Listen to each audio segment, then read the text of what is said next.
She has a name that any action hero would love. It's Lizz Rock. The name's real. By day, Lizz Rock is a 20-year-old third-year student at Lorain County Community College. She's studying to be a personal trainer. She played volleyball here as a member of the nationally recognized Commodore women's team. And you can find her in class most days in the rooms of our health and physical education building. She wears a ring on her thumb that says hope, because she has it. And it starts with her commitment to personal fitness. Fitness has been one of the only things that's caught my attention and held it to me, and I think it's important that every person has it at least sometime in their daily life to stay active. It makes a huge difference in people's lives, and I want to have an impact on people. Liz trains at the back lot in Elyria.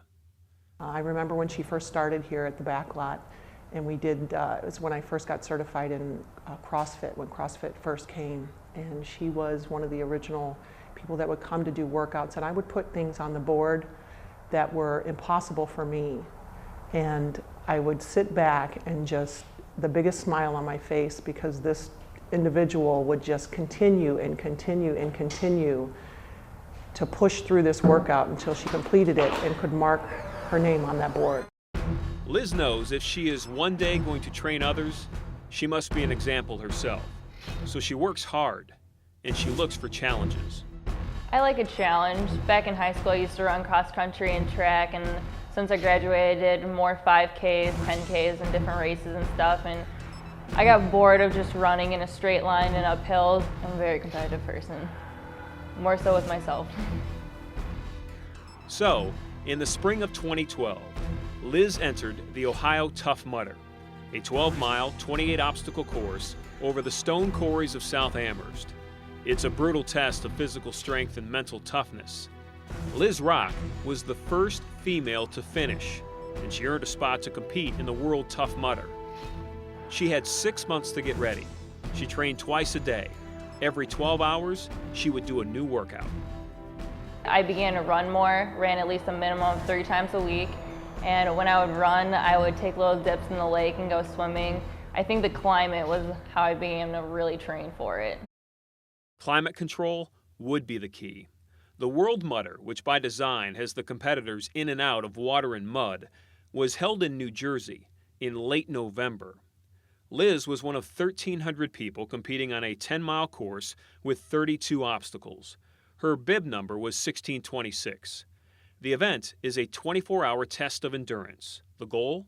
Do the course as many times as you can in 24 hours. Well, during the day, it was perfect weather. You could not have asked for better weather. It was about 45 during the day, and you figure you're dressed in a wetsuit, so you can't even feel that. Liz dominated the day. The 15-foot walls soaked in mud. The planks separated by the thread of open space. The rope walls that hung loose into the freezing water below. Dragging tires with a rope. Carrying cinder blocks with your hands. The floating boxes to navigate over water or the lake to swim and then climb again. The barbed wire to crawl under.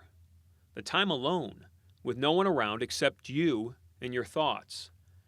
After 5 hours of the 24-hour challenge, Lizz Rock was in 3rd place in the female division. But as soon as it started getting dark, once it hit 4:30, instantly the temperatures dropped with no question about it. And then as the day kept going, about 5 o'clock, it was at least below 20 degrees, instantly. Well, when it first started getting dark, I was actually out on the course. It was about 2 miles in my 3rd lap is when the darkness started to come. And you're pretty high. You're dipped in the water a couple times at that point, and you're feeling all right, but once you get to about mile marker 8, when you're about to go swimming again, the cold immediately hits you once you pull out. So the cold gets to you. You start cramping up a little bit more. You can feel the difference. My mindset was, you're gonna complete this. You didn't start this, you didn't come all this way for nothing. And no point there was, this is not gonna happen. The weather's what really tapped into all your instincts and got to every person. When Liz completed her third lap, it was deeply dark. A headlamp had lit her way. It was 2 o'clock in the morning, extremely cold, and she was by herself in her tent. Her wetsuits, which she had two, were both frozen stiff. The cold is what got me. I tried changing out of my wetsuit, I put on dry clothes, I had hand warmers and body warmers in my socks all over me and my gloves. I was drinking hot tea, I was eating warm soup, I was wrapped in a blanket in a Sub-Zero sleeping bag with a foil blanket over that. Like, I tried everything. I was sitting in my tent looking through everything like, if this is gonna be it, I'm going to make sure I tried absolutely everything. Liz couldn't get warm. I was so upset. At no point, I made it my goal to make it at least till morning, and I was beyond upset. Her World Mutter experience was over. 16 hours into the competition, Lizz Rock finished 18th in the world in the female division. That's right, a top 20 finish for that young lady who sits in your row in class at Lorain County Community College. Not bad. I'm not completely upset. I'm not completely happy, but I am glad I did it. So what's next? The Marines. Are you surprised? Liz heads off to boot camp in the spring. She really is an action hero. I'm ready for a change, something I wanted to do for a long time, and I feel something personally I need to do. The Marines call themselves the few and the proud. That's Lizz Rock.